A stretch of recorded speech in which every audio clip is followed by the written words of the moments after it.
My job title is Theologian Consultant for the Ezra Foundation, which is a polite way of saying I give academic cover to what is essentially high-tech grave robbing.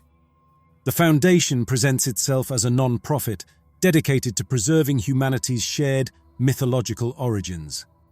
In reality, it's a privately funded intelligence agency that collects paradigm-shifting artifacts. They hired me because my life's work was deconstructing divinity, showing how mortal men use story and ritual to become gods. It was a cruel irony they appreciated. I used to be on a path to the Jesuit order once, back when I still believed in a god to talk to. That was before a drunk teenager ran a red light and turned my wife, Anna, into a meaningless statistic. My faith didn't survive the impact. I walked away from the seminary and into the arms of the Ezra Foundation, the only organization on earth that would pay me to use my knowledge of God to prove he wasn't home. Our current operation was designated Chapel Perilous, a piece of gallows humor that wasn't lost on me. In esoteric lore, that's a place you either emerge from enlightened or insane. For the last 6 months, our home has been a remote plateau in the Zagros Mountains of Iran, operating under the diplomatic fiction of a Swiss geological survey. Miles beneath us, a censored Soviet-era scan had shown a metallic signature so massive, so out of place, that it had been classified as a state secret for half a century. The Foundation bought the secret, and now, after all this time, the drilling had stopped. "We're through," a voice crackled in my ear, thick with a Ural accent. Mikhail Sokolov. He was our driller, a man who seemed to be carved from the same granite he spent his life breaking. I stood with Arthur Kendrick, the security chief, at the mouth of the well. It was a perfectly vertical shaft, a mile-deep puncture wound into the mountain. Arthur was a man defined by right angles and procedures, his face set in a permanent expression of low-grade disapproval. He checked the seal on his helmet, then mine. "You ready, Professor?" I nodded, the motion feeling small and inadequate. The elevator car arrived, a steel cylinder just big enough for the 3 of us. The descent was a long, silent fall away from the world.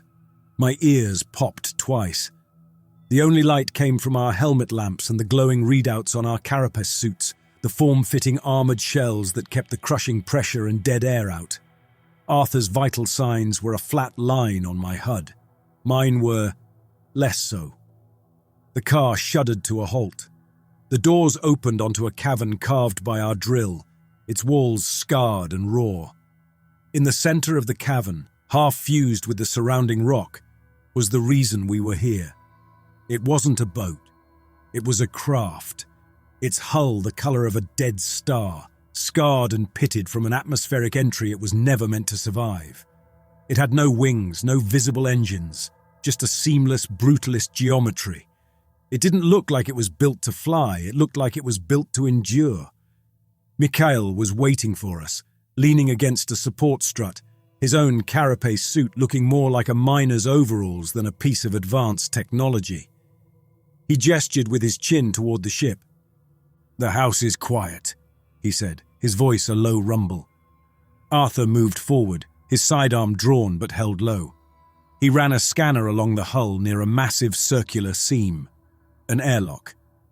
No external power. Looks like it's been dormant since it crashed. He found a manual release, a recessed panel of alien script. His fingers, surprisingly delicate for a man of his build, manipulated the controls. With a groan of ancient metal and a long, slow sigh of 10,000-year-old air, the airlock dilated open. The 3 of us entered. Inside, a single long corridor curved away into darkness, the walls lined with consoles that were now just dead, dusty screens. At one of these stations sat a figure. It was tall, elegant, with limbs too long for a human. Its head was bowed, its 3-fingered hands resting on the console as if it had simply fallen asleep at its post. The entire body was a pale grey, covered in a fine layer of dust that was, I realized with a jolt, its own desiccated flesh. It looked like a statue made of brittle ash. We found 2 more just like it.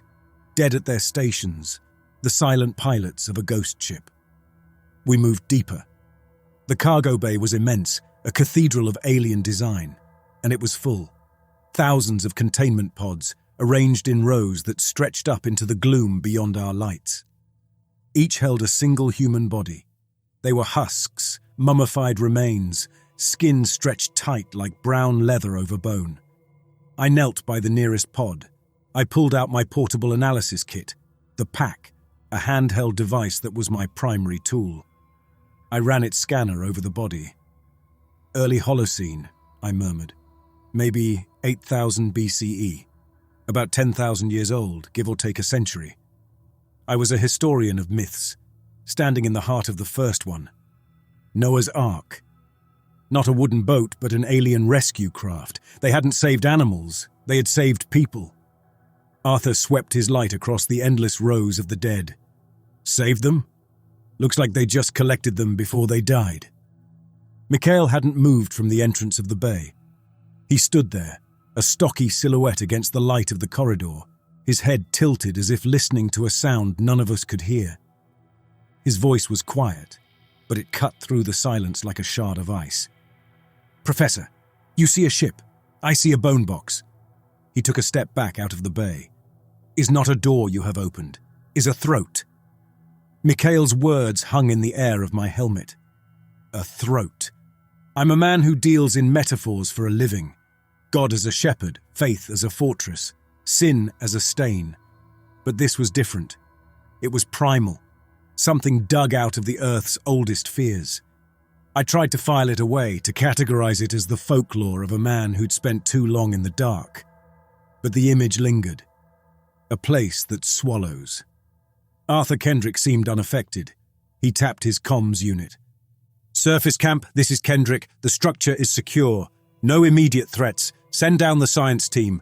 Costas and Gallo first." "Copy that, Arthur," a calm voice replied from 1,000,000 miles away on the surface. Robert Dean, our comms officer and the thin, electronic thread connecting us to the world. We waited. Arthur methodically began placing small, glowing beacons at the entrance to the bay, establishing a security perimeter that was, I suspected, more for our peace of mind than for any practical purpose. What was he going to do? Shoot a 10,000-year-old ghost? The hum of the elevator announced their arrival.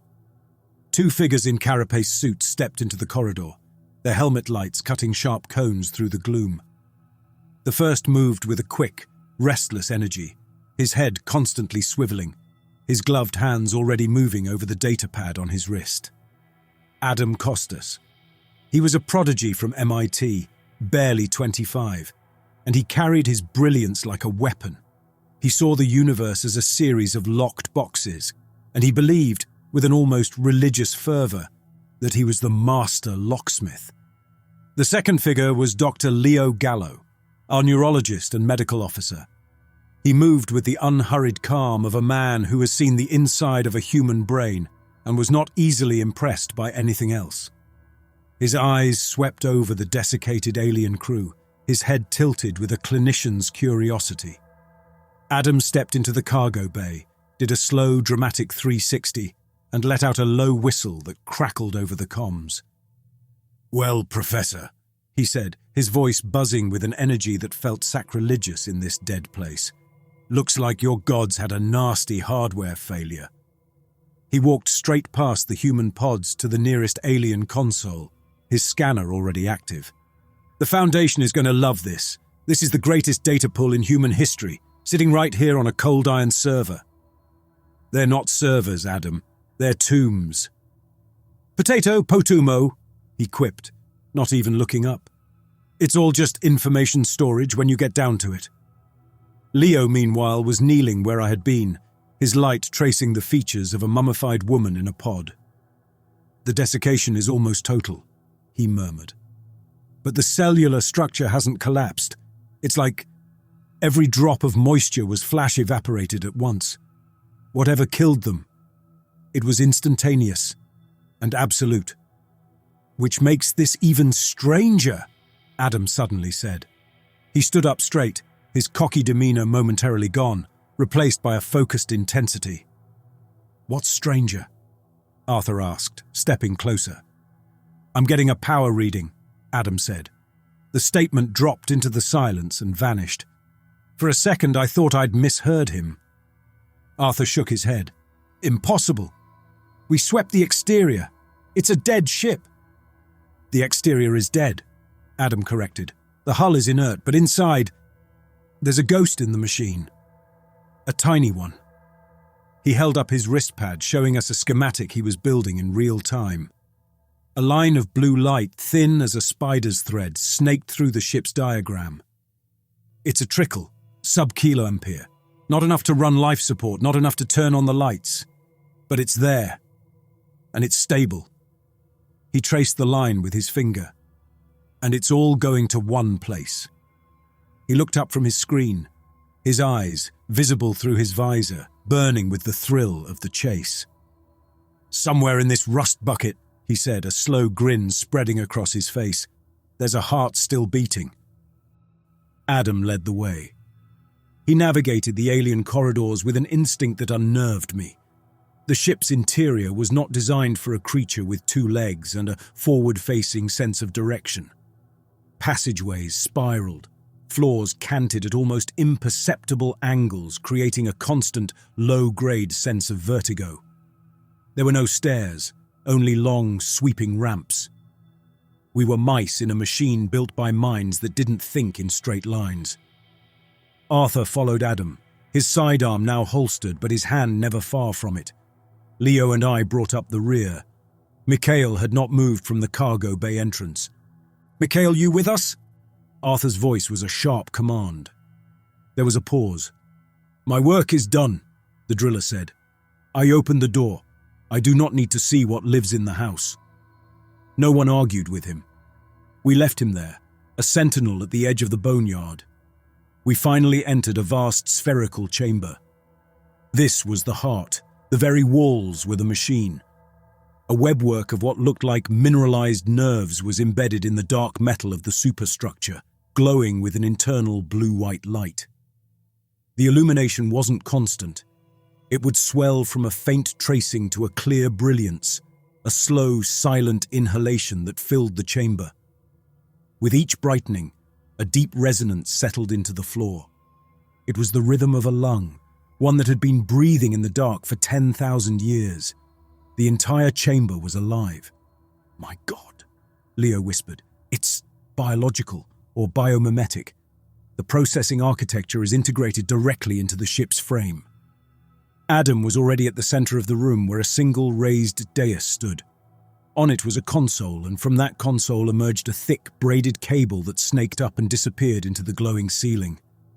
The umbilical. The physical connection point for whatever power source kept this place alive.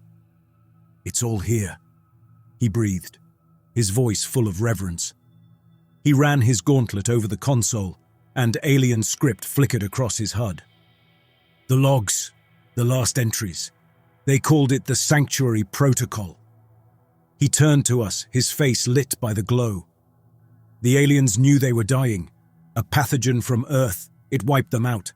They couldn't save the human passengers' bodies, so they saved their minds. They uploaded them, all of them. Right here." He patted the console. "It's a digital ark, a virtual paradise designed to house 10,000 human consciousnesses for eternity." Paradise. The word felt obscene in this place. "Adam, you need to stop and think about this. 10,000 years is not a static number. Nothing sits unchanged for 10,000 years, especially not a human mind, not even a digital one." He looked at me, a flicker of condescending pity in his eyes. "Ben, I appreciate the color commentary, I really do. But we're talking about a closed system. There's been no external input, minimal data decay. It's an archive. Pristine. It's a prison," I countered, stepping closer. "Think of it like a creature from the deep ocean. You bring it to the surface too fast, the change in pressure tears it apart. What do you think 10 millennia of total isolation does to a human psyche? There's no context, no time, no new sensory input. We are talking about 10,000-year-old minds left alone in the dark. It's a potential psyche, and one that's been subjected to pressures we cannot possibly imagine. Adam just smiled. He unspooled a cable from his own suit's interface kit, a high-density fiber optic line designed to connect to unknown systems. This psyche you're talking about.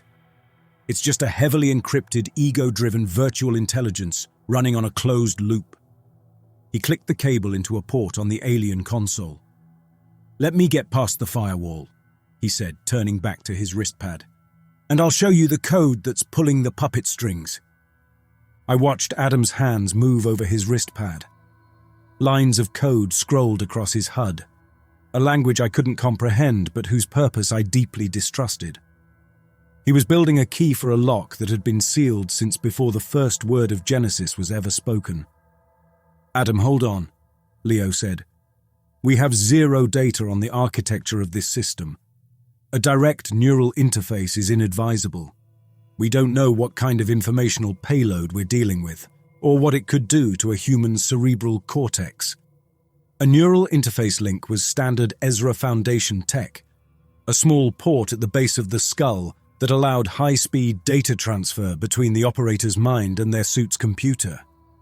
It was designed for analyzing data, not for shaking hands with a 10,000-year-old god machine. "Don't worry, Leo," Adam said, not looking up from his work. "I'm not opening the floodgates. I'm drilling a pinhole. My rig is running a recursive firewall algorithm. Anything that comes through is sandboxed, analyzed, and neutered before it ever gets close to my wetware." He looked over at me. "Besides, if the professor is right and there's a mind in there, it's a primitive one. It won't know how to handle a stochastic heuristic attack. Basically," he said, turning to Arthur, "I'm going to knock on the front door so loudly and strangely that it gets confused and lets me in. Stand by for the greatest data pull in human history." He took the cable he'd plugged into the alien console and reached back to the nape of his neck. There was a metallic click as he connected it to his own suit. He was now the bridge, the human element in a circuit between two worlds. He stood perfectly still for a moment, his eyes closed. I watched his face, visible through the clear visor of his helmet. Then he gasped. A sharp, audible intake of air. A smile touched his lips. It was a look of pure, unadulterated awe. "It's vast," he whispered, his voice trembling slightly. "The elegance of the structure. It's not code, it's woven thought. I can see it, a whole world." I saw Leo take a half step toward him, his hand raised slightly. "Adam, what are you seeing?" Adam didn't answer. His smile faltered, his brow furrowed in confusion. "Wait," he whispered. "The data stream, it's collapsing, it's coalescing. It's not a world." His eyes snapped open. They were wide, the pupils blown so large they practically eclipsed the irises. They were focused a million miles away. "It's a throne," he choked out, his back arched, his whole body going rigid. A strangled cry tore from his throat, a sound of agony and disbelief. His head whipped back. His voice came out in a tight, compressed scream, words and noise mangled together. "It's not data. It's a consciousness. Oh God, it's looking at me. It's so old." He began to convulse, his limbs jerking uncontrollably. He crashed back against the dais, his helmet striking the alien metal. Leo was on him in a second, trying to hold him down, trying to reach the emergency disconnect on his suit. But Adam was fighting with an inhuman strength, his eyes still fixed on the horror only he could see. His screams dissolved into fragmented whispers. They poured out of him, a torrent of broken images that flooded our comms channel. The sky is fire, and the water is screaming. He put the screaming in the water." He collapsed. One moment he was a taut wire of electricity, the next he was a puppet with its strings cut. He slid down the dais and lay still on the floor, his eyes open and blank, a thin line of spittle on his lips.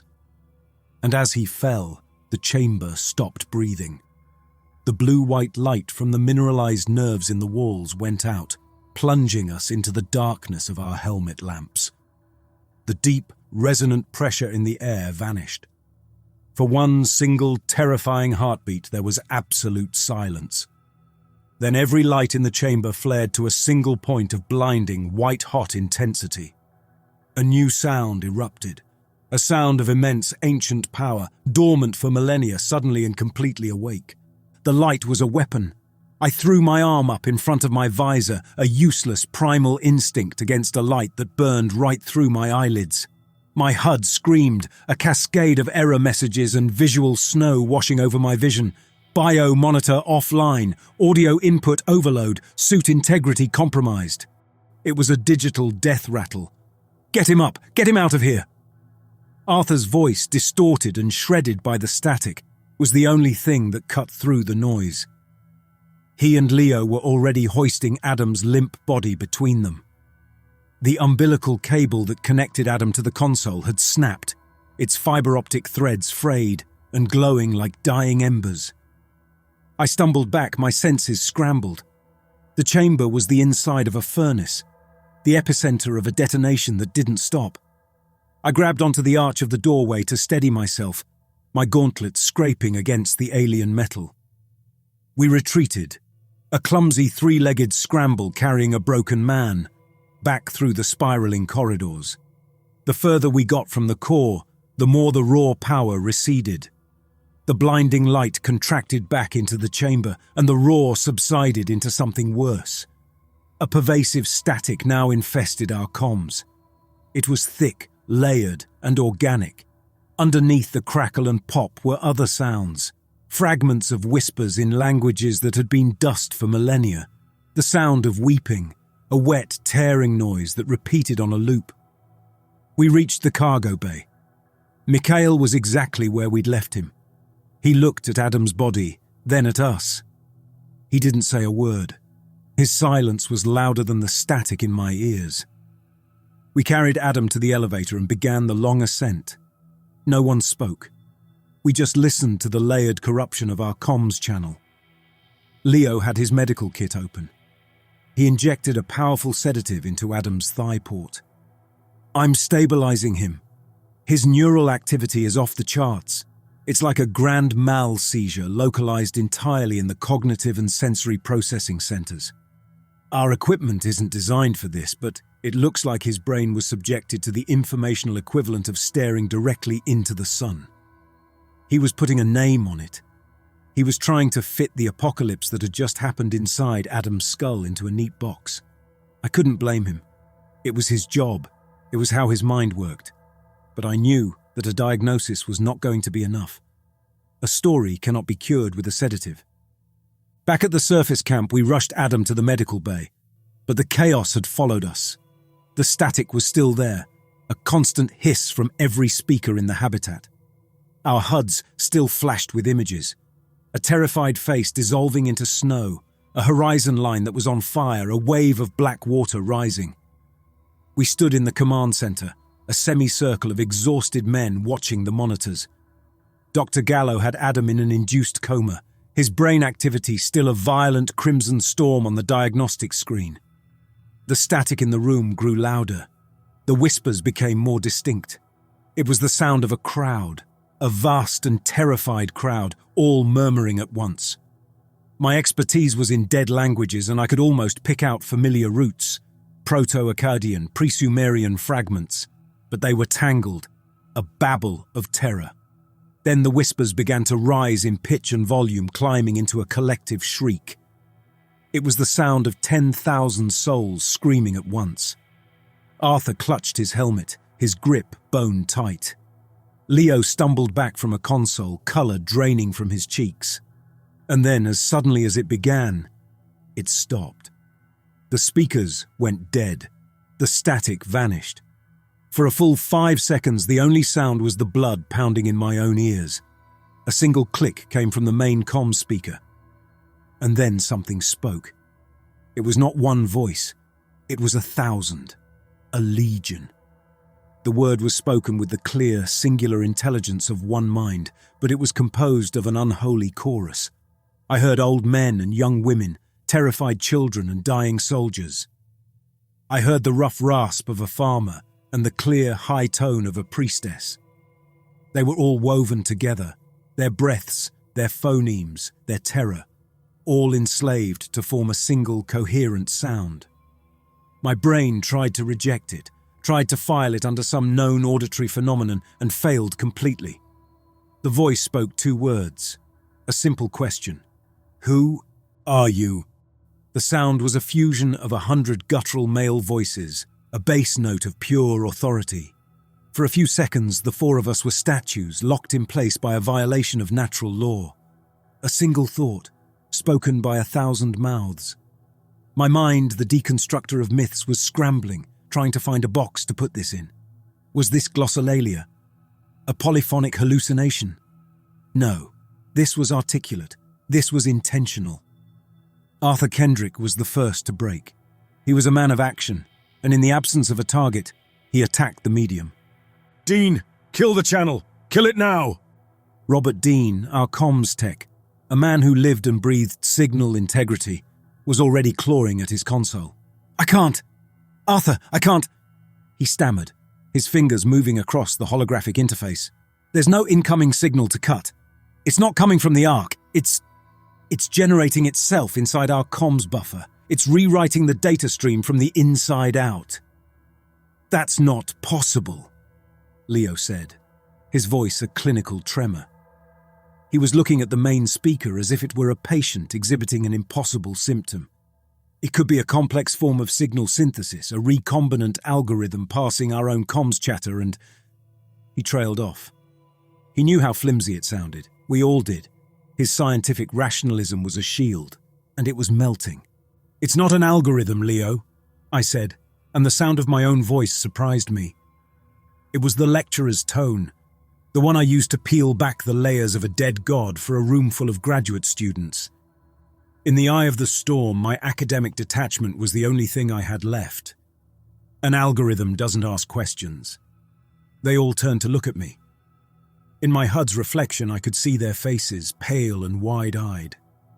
They were looking for an answer. I was the theologian, the ghost expert. Listen to it, I said, forcing myself to analyze, to deconstruct. The cadence is singular, the intelligence is unified. But the components, the voices are real, they're individual. What we're hearing isn't one entity speaking. It's one entity using thousands of others as an instrument. It's a vocal chimera. I took a step closer to the speaker, drawn to it, repulsed by it. This is a display of power. It's a king sitting on a throne, pointing to his subjects and saying, "Their very words are mine." He's showing us the extent of his dominion. As if in response to my analysis, the speaker clicked again. The chimera had heard me. It had processed my explanation. Then it spoke again. This time there was no question. It was a statement, a flat and perfectly enunciated roll call. "Dr. Leo Gallo, neurologist," it said. The voice was a composite of what sounded like a dozen stoic, middle-aged men. Arthur flinched as if he'd been struck. "What the hell?" "Benjamin Carter, theologian," the voice continued, this time a blend of curious, softer female tones. It knew my name. It knew my title. It had been listening since Adam opened the door. It had been learning. The voice changed again, hardening, deepening into a guttural composite of authoritative, powerful baritones. It addressed the man who had tried to silence it. "Arthur Kendrick, security chief." There was a finality to the statement, a tone of absolute possession. It wasn't just saying his name, it was claiming it. It was logging him like an asset. In the dead quiet that followed, I heard a new sound. The clean, sharp schlick of a sidearm being drawn from its holster. It was Arthur. He was standing there, his H and KP-40 leveled, aiming the barrel directly at the speaker on the wall. A man with a gun, ready to shoot a ghost. It was the most rational and the most hopelessly futile thing I had ever seen. "Arthur, stand down," I said. My voice was calm, a teacher addressing a panicked student. "Put the gun away." He didn't look at me, his eyes locked on the speaker. "It knows us, Ben. It's in the system." Of course it knows us, I said, taking a slow step toward him. It's been listening since Adam plugged himself in. It's read our personnel files. It's probably read our high school transcripts. Shooting the speaker is like shooting a television because you don't like the news. The speaker clicked. This time, the voice that emerged was a feminine chorus, full of a strange, synthetic pity. The weapon is for things that can die, Arthur Kendrick. It was a gentle mockery, a god swatting a fly. Arthur's arm trembled, a conflict between his training and the sheer absurdity of his situation. With a sharp exhale of frustration, he slammed the safety on and holstered his weapon. I turned back to the console. This was a parley, a first contact. The entity, or whatever he was, wasn't just screaming. He was communicating. He was assessing us, cataloguing us. Why? What did he want? I began to build a mental file. Subject Core Alpha 1, as the Foundation would inevitably call him. Motivations, unclear. Capabilities, system-wide infiltration, psychological manipulation. Worldview, preliterate, tyrannical. My thoughts were a sanctuary, a quiet, orderly place, and in that quiet, a memory bloomed. One moment I was in the blue-white light of the command center. The next, I was somewhere else. Somewhere warm. Sunlight. The kind of late afternoon gold that streams through a window and makes dust motes dance like tiny angels. I smelled fresh coffee and the clean, sharp scent of cedar shavings. I was in the small home office I shared with Anna, my wife.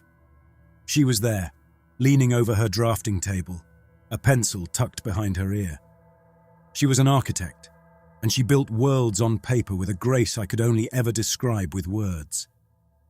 "You're thinking too loud again," she said without looking up. Her voice, God, her voice. It was the only sound I ever wanted to hear. "Sorry," I said. "Just work." She turned, and the sunlight caught the stray strands of auburn in her hair. She smiled that smile, the one that always made me feel like I'd just said the smartest thing in the world. "Deconstructing more gods, Ben." "Always," I said. She came over and wrapped her arms around my neck from behind, resting her chin on my shoulder. I could feel the warmth of her breath against my ear. Her presence was so real, so absolute. It was like a physical pressure. The grief I carried every day was gone. For the first time in 12 years, it was just gone. "Don't work too hard," she whispered. "Come back to the real world." I closed my eyes, wanting to lock this moment inside me forever. But when I opened them, the light in the room had changed. The warm gold had cooled to a pale blue, the same blue that lit the core of the Ark. I looked at Anna's reflection in the window. Her face was the same, but her eyes were wrong. They were empty, blank. "Anna?" I whispered.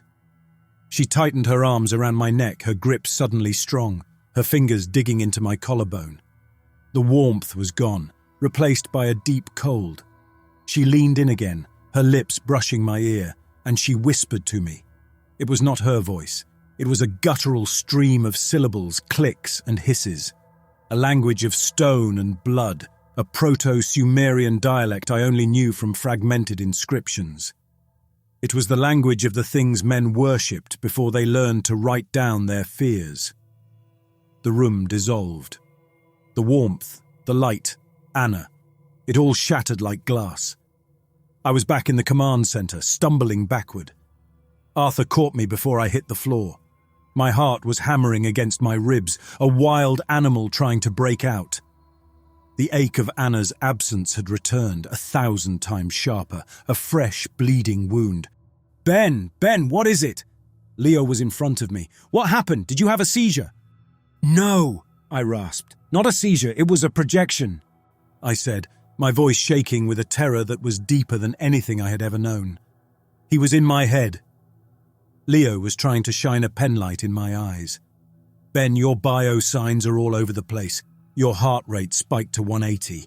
That's consistent with a severe panic attack or a temporal lobe seizure." I pushed his hand away. "It wasn't a seizure, Leo. It was a message." I looked past him, at Arthur, at Dean, trying to make them understand. The words felt like shards of glass in my throat. He used my wife. He took a memory of her, and he twisted it.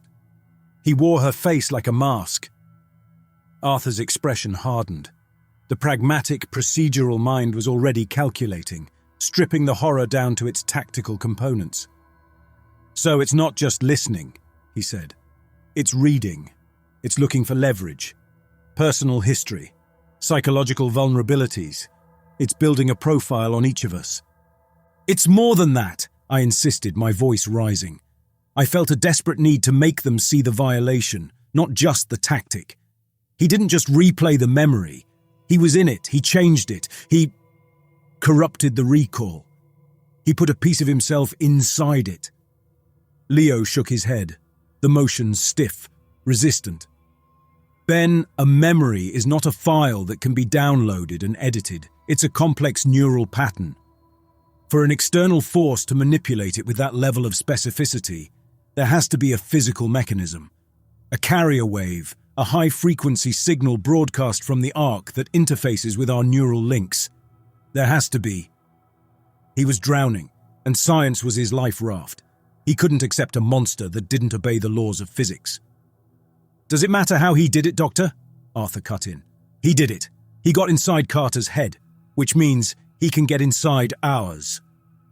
A new kind of silence descended on the room. The silence of contemplation. Each man was suddenly an island, retreating behind his own eyes, thinking about the memories he kept locked away. The private griefs, the secret shames, the cherished moments. All of it was now a potential vulnerability, an unlocked door. Our own minds were no longer safe territory. The speaker on the wall clicked. The sound was a hammer blow, signaling the end of our brief respite. The voice that came was smaller, more focused. It was clean, articulate, and brimming with a smug, condescending intelligence. It was the voice of Adam Costas. The elegance of the structure, it said, a perfect, chilling mimicry of the awe in Adam's voice just before he collapsed. We had all heard him say it on the comms. The entity had sampled it. The voice continued, its tone shifting from Adam's wonder to a cold, analytical cruelty. It is so easy to open a mind that is already broken. He was talking about me. He had seen the fault line running through my life, the death of my wife, and he had cracked me open along it. He was a psychologist, a torturer who had 10,000 years to perfect his craft. Then, the final violation. The speaker clicked one last time. A new voice emerged. It was a perfect sample of Anna's voice from the memory he had just shown me. The cadence, the warmth, the love. It was all there. A perfect recording of the ghost that lived in my head. And it said one word. Ben? That one word in that one voice broke something inside me. The academic, the consultant, the detached observer who kept the world at arm's length with irony and footnotes, he died in that moment. What was left was a husband who had just heard a monster speak with his dead wife's tongue. A roar of pure animal rage tore out of my throat. I didn't even think. I lunged forward and ripped the main comm speaker clean off the wall. Wires sparked. The plastic housing shattered in my grip. I threw the mangled remains against the far wall where they clattered to the floor, dead and silent. It was a stupid, pointless gesture, but the violence felt necessary. It felt like the only sane response. "Get him!" Arthur snapped. He and Leo were on me instantly, grabbing my arms.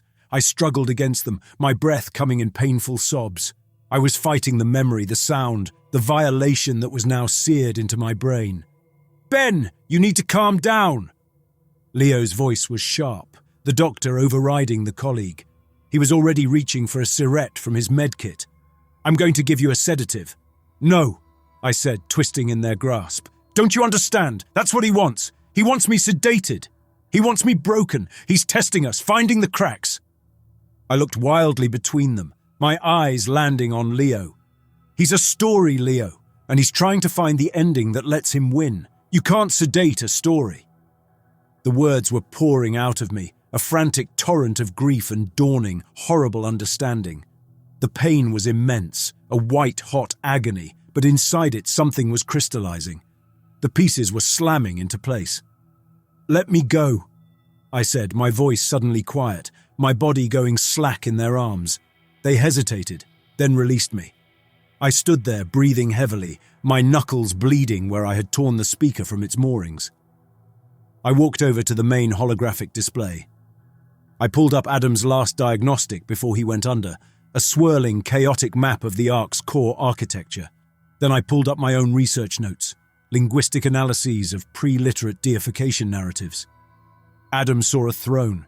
He was right, and in my memory, the voice, the words he made Anna speak, it was a Proto-Sumerian coronation hymn, the kind you sing when you crown a man a living god. I turned to face them. The rage was gone, burned away, leaving behind a terrible certainty. "This is his Bible," I said, gesturing to the air, to the invisible enemy all around us. The screaming, the fire, the flood. It's his Genesis. He's not just stuck in the memory of the world ending. He's made it his sacred text, and he's been forcing everyone else to read it for 10 millennia. I looked at each of them in turn, forcing them to meet my eyes. He's not an AI. He's not an alien ghost. He's a man. A human man who had 10,000 years to perfect his own sales pitch. And the product he's selling is fear. I tapped a command into the console, bringing up a fragment of a cuneiform tablet from my files. It was from my dissertation. The apotheosis engine. There were stories, even before the flood, of tribal leaders, shaman chiefs, who claimed they could peer into other minds, who used ritual and fear to consolidate power. They were the first ones who understood that the ultimate power isn't controlling a man's body, but his story. I zoomed in on a single symbol, a stylized representation of a man with a horned crown. The logs we pulled before Adam crashed. They contained a manifest of the human passengers, thousands of names, just phonetic transcriptions. But one name was different. It had a title appended to it. In the alien's language, it translated roughly to "he who is great" or "the hero." In the language of the time, the language he whispered in my ear, he would have been called Ursel. I looked up from the screen, my eyes burning. He has a name. He's a king whose tomb we've just broken into, and he's been waiting for a new kingdom to rule. Giving the horror a name didn't make it smaller. It made it historical, real. It gave it weight. Arthur holstered his weapon. His procedural mind had a target now. "All right," he said, his voice clipped and hard. "We have an identity. We have a motive, expansion, conquest. We need a containment strategy." "A containment strategy for a being that can get inside your head and wear your dead wife's face?" I asked. "What's the protocol for that, Arthur?" "There isn't one," Leo interjected. He was looking from me to the schematics of the Ark on the main screen. "This isn't a known pathogen. It's not a psychological contagion in the traditional sense. It's a hostile actor, colonizing our perceptions." A strangled gasp came from the back of the room. It was Robert Dean, the comms tech. He was staring at his console, his face the color of bone. "What is it, Dean?" Arthur asked. Dean pointed a trembling finger at his screen. We all moved to look. His console was the quantum entanglement comms unit, our only link to the outside world, our lifeline. It worked by pairing subatomic particles, creating a single, perfect thread of information between us and Ezra Foundation Command 1,000 miles away. It was supposed to be the most secure, unhackable channel in existence. On the screen, the normally placid data stream, a serene river of blue light, was now a churning, violent flood of crimson. It was structured, complex, and looked terrifyingly ancient, like seeing cuneiform script rendered in raw data. "I've lost the handshake," Dean whispered, his fingers skittering over the holographic interface. "Command is gone. The channel, it's been hijacked. He's using the entanglement. He's reversing the flow. He's pushing something out." He ran a diagnostic, and a new window popped up, numbers scrolling so fast they were a blur. But one phrase flashed at the bottom of the window. Upload protocol initiated. The blood drained from my face. He was using us as a bridge. My God, Dean choked out. He's trying to upload himself. He's trying to push his entire 10,000-year-old kingdom through a quantum pinhole and into our network. The implications were catastrophic. Ursel, a digital god king with 10 millennia of experience in conquest and torment, let loose on the networks of the 21st century. It would be a slaughter. Arthur didn't hesitate. The generator, he snapped, turning to the habitat's main power schematic. We blow it. Cut the power to the comms unit. We sever the link. It won't work, I said. Arthur turned on me. What?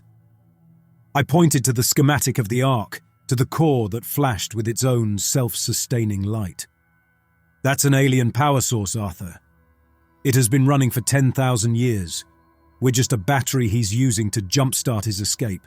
You can blow our generator. You can blow this whole mountain camp to hell. It won't matter.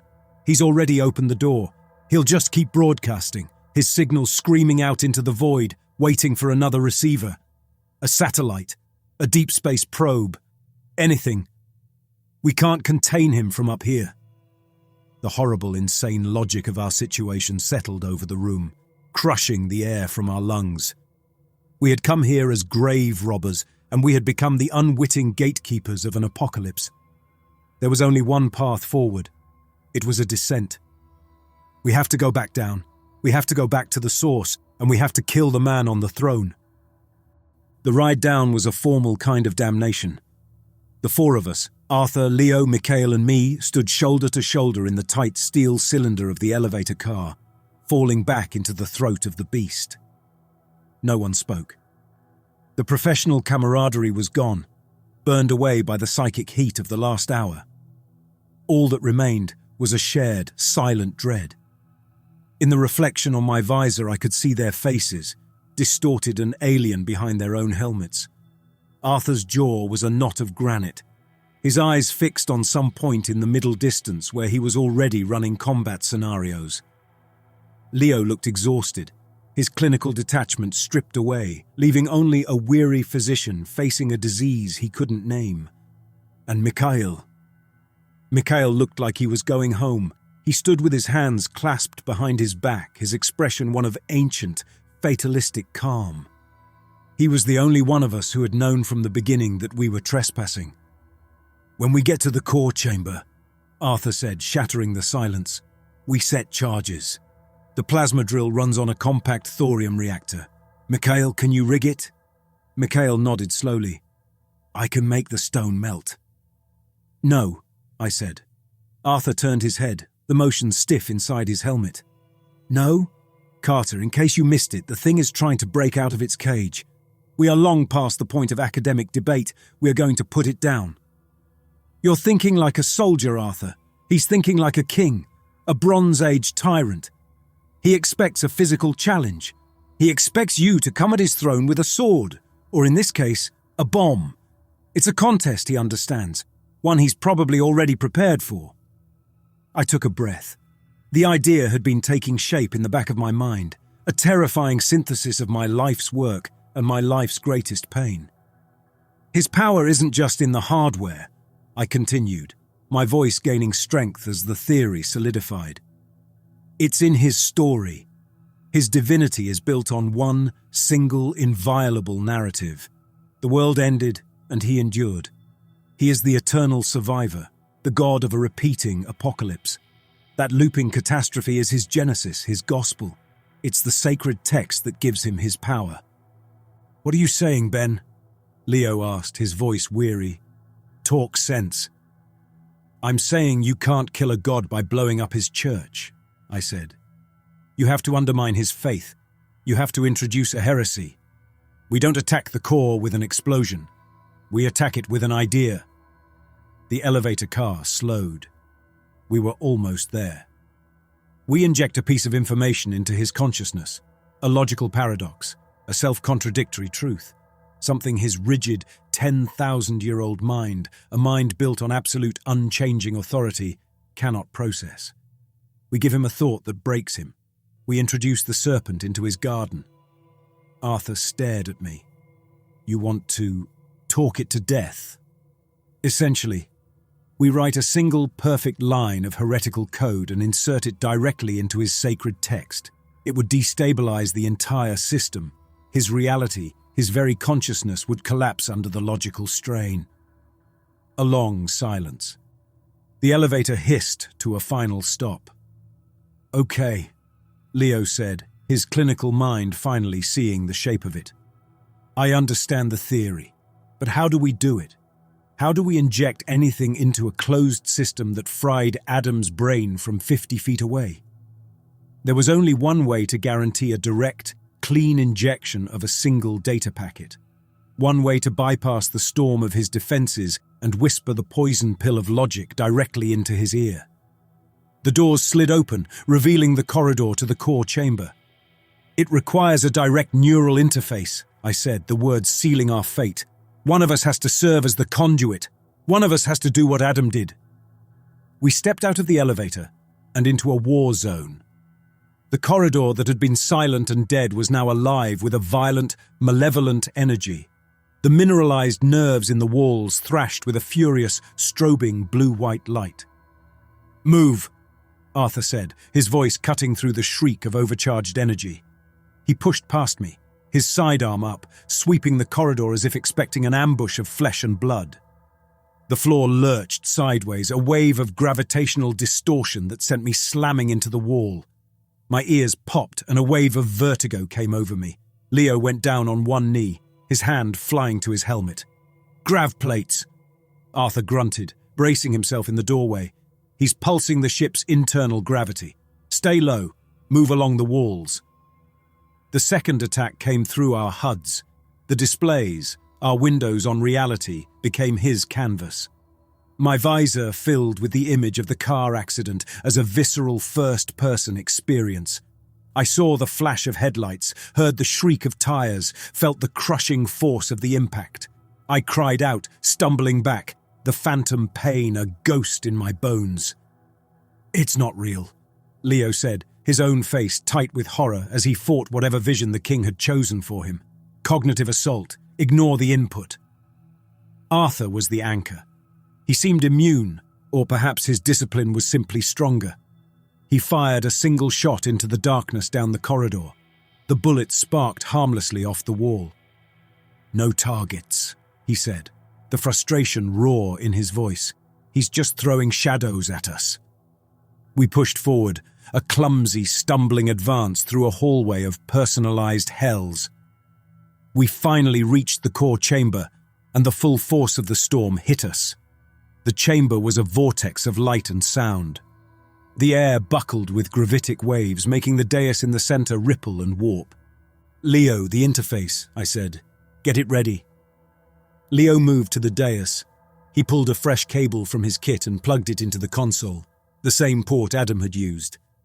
He attached the other end to a small, portable interface, a clean slate for the data packet I was preparing on my own wristpad. The paradox, the heresy. I had distilled it to its purest, most lethal form, a compact data file containing the complete, elegant, and unforgiving equations for cosmic entropy.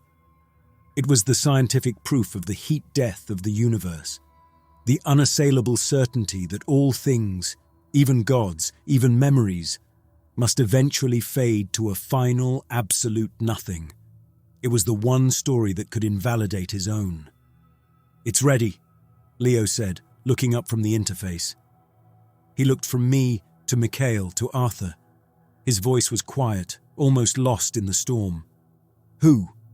There was no debate. There was no time. Arthur holstered his weapon. He walked to the dais, a man walking to his own execution. He looked at me, and through the chaos flashing on his visor, his eyes were clear and calm. "The security of the mission falls to me," he said, as if citing a regulation from a manual. He took the cable from Leo. "Make it count, Carter." He turned and slammed the connector into his neural port with a sharp click. For a single second, Arthur stood rigid, his back ramrod straight. His body convulsed once, a massive, violent spasm. The king had him. The full, undiluted force of that 10,000-year-old consciousness was flooding the mind of Arthur Kendrick. My fingers moved across my pad. Upload. Execute. The paradox packet, my little serpent of logic, slid across the bridge Arthur's body had become and into the heart of the garden.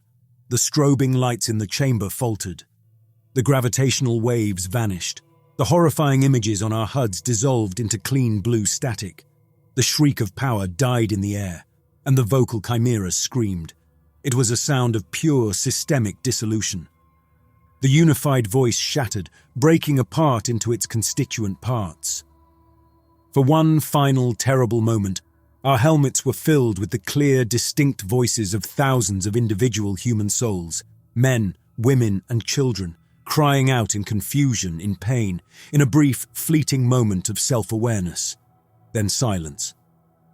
A single blinding flash of white light erupted from Arthur's helmet. His suit, its internal systems overloaded and annihilated, went limp and collapsed to the floor like an empty sack. And the entire arc died. The last of the blue light in the walls faded to black. The power cut out completely. We were plunged into an absolute darkness. We had won. We were alive. The emergency power in our carapace suits kicked in a few seconds after the blackout, bathing the core chamber in the glow of the helmet lamps. Leo was the first to move. He knelt beside Arthur's body, his helmet light tracing the scorched, inert lines of the suit. He ran a quick diagnostic. "He's gone, Ben," Leo said, his voice hollow. There was no medical jargon left, no talk of neural feedback or informational payloads. Just the simple, brutal fact. I looked at Mikhail. He was standing by the entrance to the chamber, his head bowed. He reached out and placed a gloved hand on the dead wall of the ark. "The stone has been paid," he murmured, a final, fatalistic epitaph. I was the one who had written the weapon. A few lines of cosmic truth that had unmade a god and annihilated an entire civilization of souls. I had burned the hell down, with them still inside it. It was a mercy, I told myself. A terrible, necessary mercy. But the word felt like a lie. I was a theologian who had just committed digital genocide. We brought Arthur with us.